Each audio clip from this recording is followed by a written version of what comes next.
देश के 10 राज्यों से 37 राज्यसभा सीटों के लिए चुनाव के नतीजे घोषित हो चुके हैं और इन नतीजों ने देश की ऊपरी सदन की तस्वीर बदल दी। और सोमवार को आए परिणामों ने एनडीए ने जबरदस्त प्रदर्शन करते हुए 22 सीटों पर कब्जा जमाया, जबकि विपक्ष के खाते में केवल 15 सीटें आई। और इस चुनाव में एनडीए को सीधे तौर पर 10 सीटों का फायदा हुआ और जबकि उतने ही सीटों का नुकसान विपक्ष को उठाना पड़ा। और सबसे दिलचस्प मुकाबला बिहार, हरियाणा और उड़ीसा में देखने को मिला, जहां क्रॉस वोटिंग और विधायकों की गैर मौजूदगी ने पूरे समीकरण की ही बदली। और बिहार पूरी बधाई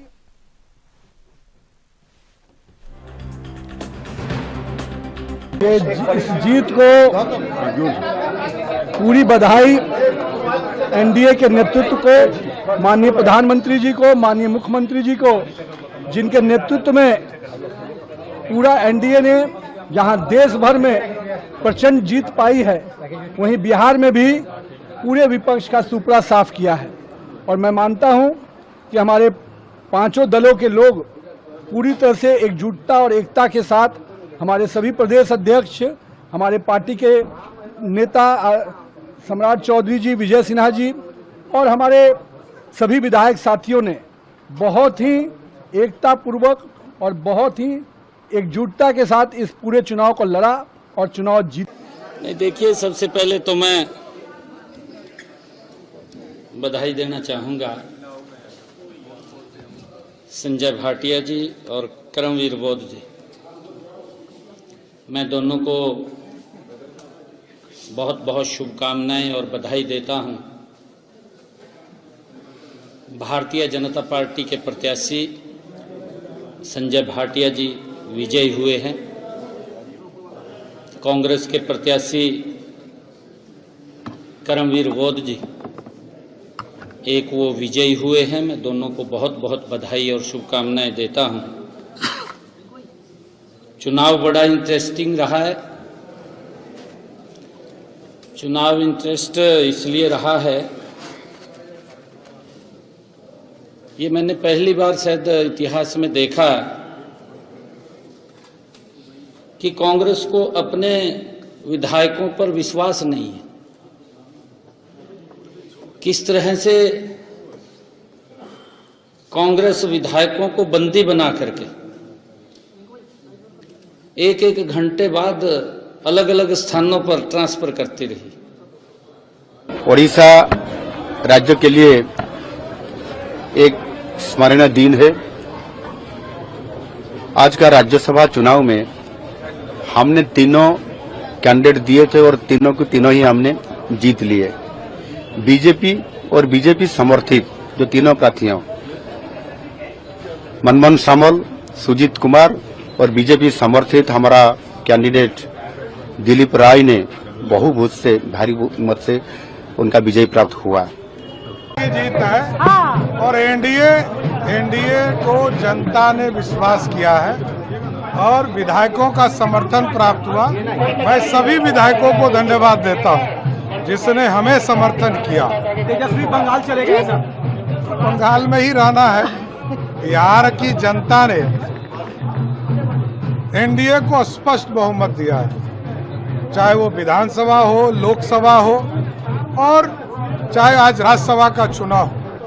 जनता जानती है कि चुनाव कौन जीतने वाला है और कौन धन पशु लेके आया था, ये सबको पता है। जो व्यक्ति चुनाव लड़ रहा था, राजद का उम्मीदवार, सब भ्रष्टाचार के आरोप उनके ऊपर, पूरे धन पशु के नाम पर उनकी ख्याति है, तो पूरा देश और पूरा प्रदेश जानता है। राज्यसभा सीटों का चयन किया जाना था और पांचों ही राज्यसभा सीटों में एनडीए ने जीत दर्ज की है। भारतीय जनता पार्टी की तरफ से नितिन नवीन जी, उपेंद्र कुशवाहा जी और शिवेश जी ने जीत दर्ज की है। आरजेडी की तरफ से नीतीश कुमार जी और रामनाथ जी ने जीत दर्ज की है। एनडीए के सभी कार्यकर्ताओं, नेताओं के प्रबल मेहनत से यह प्रचंड जीत दर्ज हुई है। मैं सभी को शुभकामनाएं देता हूं। उज्जवल भविष्य की शुभकामनाएं। लोकतंत्र की जीत हुई है और वोट चोरी की हार हुई है। जो चुनाव में, विधानसभा चुनाव में जो वोट चोरी की बात थी वो आज साबित कर दी। अब 2 सीट थी, एक बहुमत के हिसाब से एक कांग्रेस की थी, एक बीजेपी की थी, शुरू से कह रहे हैं। तीसरा कैंडिडेट करके इन्होंने वोट चोरी का पूरा प्रयास किया, लेकिन हमारे विधायकों ने उसको असफल कर दिया। कितने वोटों का अंतर रहा है? कितने वोट वो तो मैंने अंदर देखा नहीं, लेकिन जीत हमारी हुई है। मैं हरियाणा के लोगों को बहुत बहुत बधाई देता हूं कि हरियाणा में लोकतंत्र की जीत हुई। धनतंत्र को हराने का काम जनतंत्र ने किया है। हर तरीके का अनैतिक हथकंडा अपनाने का काम किया गया भारतीय जनता पार्टी द्वारा। शर्म आनी चाहिए, भारतीय जनता पार्टी को शर्म आनी चाहिए कि हमारे हरियाणा जैसे भोले भाले प्रदेश में इस तरह की राजनीति हो रही है। गुजरात के उप मुख्यमंत्री को यहां पर ऑब्जर्वर बना के लाया गया और हर तरीके का साम दाम दंड भेंट का प्रयोग किया गया। केवल एक राज्यसभा सीट के लिए प्रजातंत्र का गला घोटा गया।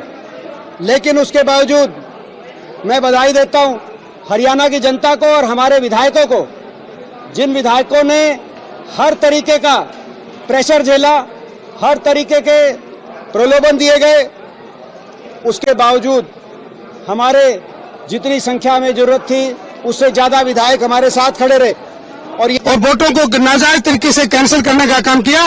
लेकिन आप सभी लोगों की और कांग्रेस पार्टी और हमारे सभी नेताओं का जो आशीर्वाद और पूरी जनता का आशीर्वाद मुझे मिला, शीर्ष नेतृत्व का मुझे प्यार मिला और वो जो है मैं आपको आराम से आपके बीच में बैठूंगा। पहले दिन से कह रहा था हम एक हैं और मैं आभार व्यक्त करना चाहता हूँ नरेंद्र मोदी जी को, इसने रविदास समाज के एक बिहार में से बेटे को भेजने का काम किया। अमित शाह जी का आभार है, हमारे प्रदेश अध्यक्ष जी का आभार है, हमारे नित्यानंद जी का, हमारे सम्राट चौधरी जी का, विजय सिन्हा जी का, मैं सभी को आभार व्यक्त करता हूं कि पहली बार भारतीय जनता पार्टी से एक रविदास समाज का बेटा को उन्होंने चुनने का काम किया, भेजने का काम किया। जहां तक बात है, हम एकजुट थे और पहले दिन से मेरे पास कैलकुलेशन था कि हम जीतेंगे, कन्फ्यूजन नहीं था क्योंकि मेरे पास द्वितीय मत था, इसलिए हम लोग डे 1 से बोल रहे थे कि मैं जीतूंगा। बहुत बहुत मैं खुश हूं और महाप्रभु जगन्नाथ जी को मैं उनके चरणों में मैं अपने आप को समर्पित करता हूं और उड़ीसा का जो भी स्वार्थ होगा मैं उसे दिल्ली में रखूंगा। ये